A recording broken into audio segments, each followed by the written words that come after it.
Sorry guys, some blunder occurred in the previous video and unfortunately it automatically actually stopped. I didn't know how did it, but yeah, no worries. I am now continuing the entire topic again in this video, like the remaining part of the topic. So I was on basically classification of chronic otitis media.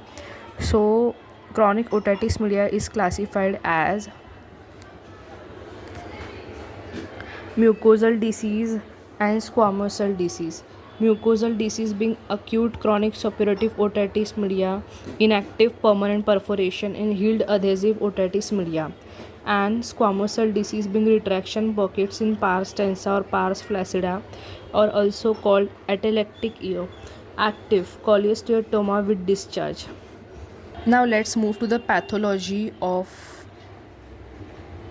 aticoantral type, cholesteatoma, then otitis and granulation tissue, that is outer attic wall, posterior superior margin of the tympanic ring surrounding the otitis and surrounding osteitis. Next, being ossicular necrosis, which is seen in long process of stapes, incus and superstructure, handle of Melius, that is entire ossicular chain, cholesteatoma, which bridges the gap caused by destroyed ossicles and non-apparent hearing loss. Then we talk about cholesterol granuloma. It's a reaction to long-standing retention of secretion and hemorrhage associated with dark or viscid fluid. Bacteriology being aerobic being Pseudomonas aeruginosa, Proteus, E. coli and Staph aureus. Anaerobic being Bacterial fragilis and Streptococci. Symptom being ear discharge, scanty and foul smelling. Perforation in cases of total cessation of discharge in active disease is crusted discharge, inflamed mucosa, polyp. Hearing loss, mostly conductive but sometimes sensorineural element may also be added. Bleeding from granulation tissue and polyp when cleaning the ear is commonly observed. So what are the signs? Signs being perforation either attic or posterior superior margin type. Area of perforation is marked by small granuloma. Retraction pocket, early stage shallow and self-cleansing. Later stage being collects keratin and become infected lead to cholesteatoma. Now we will discuss about the stages. First is the stage 1, in which the retracted tympanic membrane not touching the incus and middle ear mucosa may get affected. It's a stage 2, which is deeply retracted tympanic membrane touching incus affect the middle ear mucosa. Stage 3 being adhesive otitis media, tympanic membrane adherent to promontory ossicles, middle ear space totally or partially obliterated, thin and sucked in tympanic membrane, loss of incus and stapes in severe cases, ventilation tube restore position of tympanic membrane, and stage 4 being advanced adhesive otitis media stage, in which there is a absent middle ear space, atrophied mucosal lining, tympanic membrane is plastered on promontory or ossicles, and keratin is filled with formation of cholesteatoma. Cholesteatoma being pearly white flakes of keratin seen in retraction pockets, suction, clearance and examination, and indicates the progression of disease. Now we will talk about assessment. First is examination under microscope. So what is it exactly? Tuning fork test and audiogram, X-ray mastoid, high resolution CT scan temporal bone, and culture and ear discharge sensitivity. So basically it is essential in every case and provides useful information regarding presence of granulation, ingrowth of squamous epithelium from ages of perforation, then status of ossicular chain, tympanosclerosis and adhesion, and ear which appears dry may show hidden discharge under the microscope, and rarely a cholesteatoma may also coexist, and central perforation can be seen under a microscope. Presence of cholesteatoma, tuning fork test and audiogram essential for preparative assessment and to confirm the degree or type of hearing loss.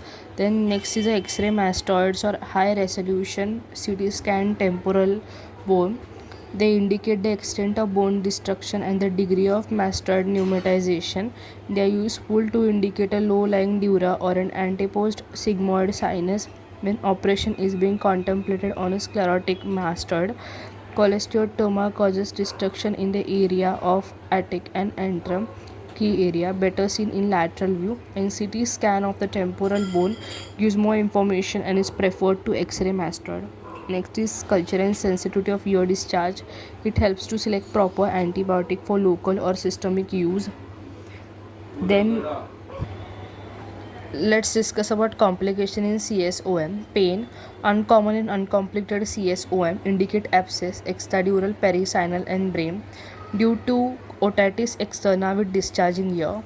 Retroorbital pain is a feature of petrositis. This statement is important. Then vertigo, basically erosion of lateral semicircular canal will progress to labyrinthitis or meningitis. Fistula test should be performed in all cases. Next is persistent headache suggestive of intracranial complication. Facial weakness which indicates the erosion of facial canal. Listless child refusing to take feeds. Fall asleep easily indicates extradural abscess. Fever, nausea, vomiting, intracranial infection. Irritability and neck rigidity, meningitis. Diplopia, petrositis and raised intracranial tension. Ataxia, labyrinthitis or cerebellar abscess around ear, mastoiditis. Now let's discuss about treatment, that is surgical treatment. It's very important because it involves two procedures, canal wall up and canal wall down. Both the procedures are important. I want you all to listen very carefully to this procedure. So basically, surgical procedure is the mainstay of treatment in case of chronic suppurative otitis media. The primary aim in surgical treatment is to remove the disease and to render the ear safe, and secondary aim is a priority to preserve and reconstruct the hearing, but never at the cost of the primary aim. So two types of so let's first talk about canal wall down procedure. So what happens in canal wall down procedure? In this procedure, the mastoid cavity is basically open into the external auditory canal so that the disease into external auditory canal, so disease is fully exteriorized. And the commonly performed operation for atticoantral diseases are atticectomy. Then there is one more operation which is called as modified radial mastodectomy, and rarely also radial mastodectomy. So that was about canal down procedure. We discuss now about the canal up procedure. So in canal up procedure, what occurs is disease is removed by a combined approach through the meatus and mastoid, but the retaining the posterior bony meatal wall intact, thereby avoiding an open mastoid cavity. It gives dry ears and permit an easy reconstruction of hearing mechanism. However, there is a danger of leaving some cholesteatoma behind. Incidence of residual or recurrent cholesteatoma in these cases is high, and therefore long-term follow-up is essential. Some surgeons even advise a routine re-exploration in all cases after 6 months or so. Canal wall-up procedures are advised only in selected cases who can come for regular follow-up, and in combined approach for intact canal wall mastodectomy. Disease is removed by both permeatially and through cortical mastodectomy and posterior tympanotomy approach. Yes, through these three approaches, in which a window is created between the mastoid and the middle ear through the facial recess to reach the sinus tympani. So guys, after learning this much about canal wall up and canal wall down procedure, now let's create a comparison table between the two.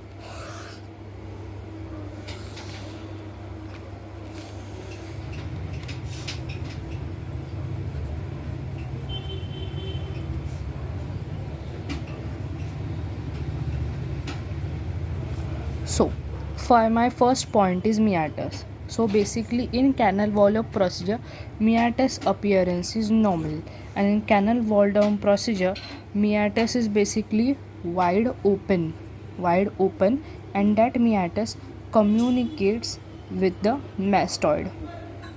Now second, my point is dependence. It does not require any routine cleaning. So routine cleaning is basically not required, but here there is a dependence on doctor for cleaning of mastoid cavity once or twice a year. Next is basically recurrence or residual disease. High rate of recurrence of cholesteatoma is observed in canal wall procedure, but there is no recurrence or very low rate of recurrence, hence it is considered as a more safer procedure. Next, my point is basically second look surgery. What is meant by second look surgery? It requires a second look or after 6 months or to rule out cholesteatoma. Such second look is basically not required in this case. Next is patient limitations. Basically, no limitation, patient is allowed to swim. But here, patient is not allowed to swim because swimming can lead to infection of mastoid cavity, and this infection of mastoid cavity is thus curtailed. Next is auditory rehabilitation. In auditory rehabilitation, it's basically easy to wear a hearing aid if needed, but problem is fitting a hearing aid to large meatus and mastoid cavity. Both of them may get basically infected if some hearing aid is fitted. Therefore, here it is contraindicated and here it is indicated. Now let's move to next steps of treatment. Reconstructive surgery. Hearing can be restored by meningeoplasty or tympanoplasty, and it can be done at the time of primary surgery or as a secondary stage of surgery. Next is conservative treatment. Though it has a limited role, basically it has been tried in certain cases when cholesteatoma is small and easily accessible in suction clearance under operation microscope, and repeated suction clearance and periodic checkups are essential. It can be also tried out in elderly patients about 65 years of age and or those refusing surgeries as discussed previous ones. And basically polyps and granulation can also be surgically removed by cuff forceps or cauterized by chemical agent like silver nitrate and trichloroacetic acid. Other measures are oral toilet and dry air precautions are also essential. Now we'll discuss about other types, that is tuberculous otitis media and syphilitic otitis media. And now as you can see in this video,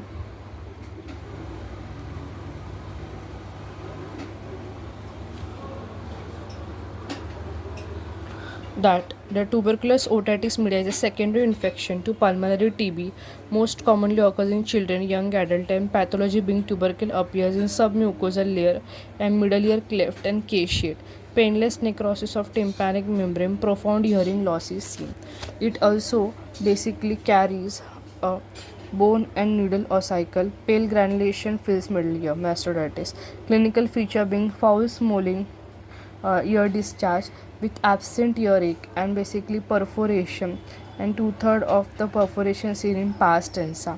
Facial paralysis being presenting feature in child, common complication and may coalesce in large perforation. Hearing loss being severe, conductive hearing loss, and also we can see have sensory neural component due to labyrinth involvement. Diagnosis DNA probe, PCR from ear discharge, and basically can give early diagnosis in 3 to 7 days. Treatment includes systemic antitubercular therapy. Reconstructive surgery is delayed till anti-TB of therapy is completed of middle ear. Then local treatment include oral toilet and control of secondary pyogenic infection, mastoid surgery for complication like fistula formation and wound breakdown. Now we'll discuss about syphilitic otitis media. As we see over here, syphilitic otitis media basically is a rare condition. Spirochetes reach the middle ear through Eustachian tube, and when syphilitic lesions are present in the nose or nasopharynx, infection may also be a bloodborne. Sensory end organs of the inner ear and their nerves are soon invaded by spirochete, leading to profound sensorineural hearing loss, tinnitus, and vertigo. As you all can see over here, and basically definite diagnosis of syphilitic otitis media can only be done or made by a specific treponemal antigen test such as treponemal pallidum immobilization, that is TPI test, or fluorescent treponemal antibody absorption test, that is FTA-ABS, or VDRL RPR are non-specific but can be useful to monitor disease even though they may give false positive result. And treatment include antisyphilitic therapy with attention to oral toilet and control of secondary infection. Surgery may be required for removal of sequestra. So here in this diagram you can clearly see in the outline CSOM without cholesteatoma, with cholesteatoma, how to cure it. Wet perforation, dry perforation. Wet perforation if there is there, oral, toilet, topical, antimicrobial, systemic antimicrobial and precautions. If there is a dry perforation, we can persistent discharge or dry perforation, tympanoplasty with or without mastectomy, pharyngoplasty or tympanoplasty. Then we have basically with cholesteatoma surgery, that is CWU, that is canal wall down or canal wall up procedure with or without tympanoplasty. So yes guys, the next part is mainly about complications of chronic suppurative otitis media, but guys it involves a lot of things, I'll tell you. See, first you have to understand how the infection pathway spreads, how the complications are classified, how is the sequelae or what is the sequelae of otitis media. Then infratemporal complications of otitis media, in which we have a lot. We'll see about the clinical features, signs, symptoms, diagnosis, investigations, differential diagnosis, treatment, and also abscesses in relation to mastoid infection. Then we will also see about periostitis, petrostitis, petrous appendicitis, clinical feature, labyrinthitis, diffuse serous labyrinthitis, intracranial complications of otitis media such as extradural abscess, subdural abscess, meningitis, otogenic brain abscess. Then the pathology, clinical features, everything in detail, localizing feature, investigations, which include contrast enhanced CT scan, MRI with contrast, lumbar puncture treatment, medical, neurosurgical, and otologic. Then lateral sinus thrombophlebitis, that is sigmoid sinus thrombosis. Then about it again, etiology, pathology, bacteriology, then clinical features and Tobey IS test, Coa-Brex test, being the most important, tenderness along the jugular vein, investigations, then complications of it. So basically what I want to say is it's a very huge topic, that is complications of chronic suppurative otitis media. If you want